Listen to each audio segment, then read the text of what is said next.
বাবার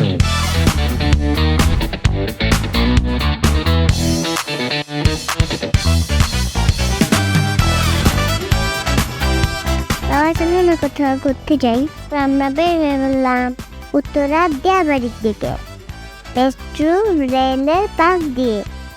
হু হু করে ছুটছে রিক্সা।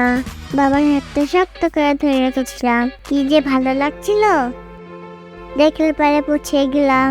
রোদটা একটু নরম হয়ে গিয়েছে, বাতাসে ঠান্ডা পানির গন্ধ।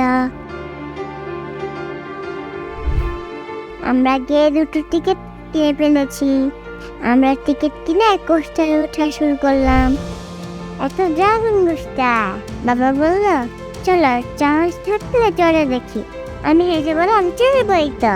তবে ভু ভু করে ছুটল সেই গোস্তা। ছুটতে লাগলো, আমার বুক ঢাক ঢাক ঢাক। আবার হাসি পাচ্ছে। বাবা হাতে বলছে, বাহ।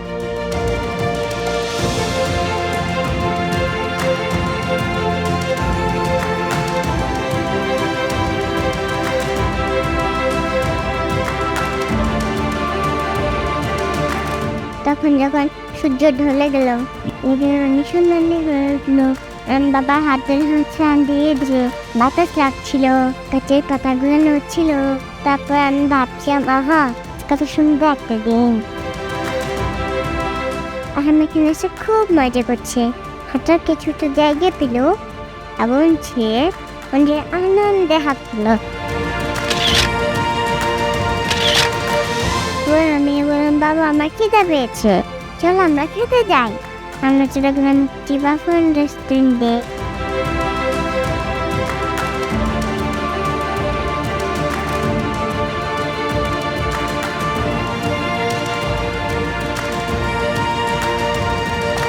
ও মা, দেখে হাসি চকলেট। আমি চকলেটের দিকে তাকিয়ে রইলাম। বাবা একটি চকলেটের টুকরো নিল মুখে।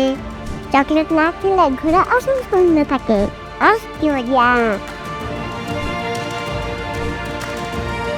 খাওয়া শেষে আমি একটু খেলাধুলা করলাম, দাদি লাফালাফি।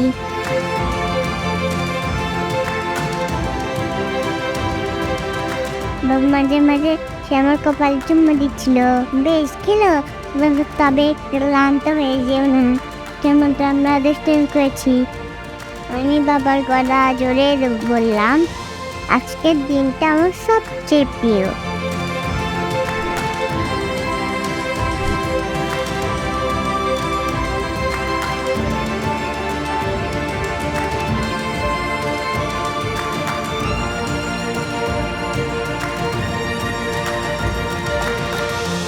রাত নেমে এলো, গাড়ি চলছিল ধীরে ধীরে। আলোর শহরটা জল করছিল। বাবা তোকে মাথায় রেখে বললাম, মন করতে যাবো, আবার কবে? বাবা হেসে বললো যে অবশ্যই আমরা যাবো। চোখ বন্ধ করে ভাবছিলাম, আজকের দিনটি মনে রাখবো চিরকাল।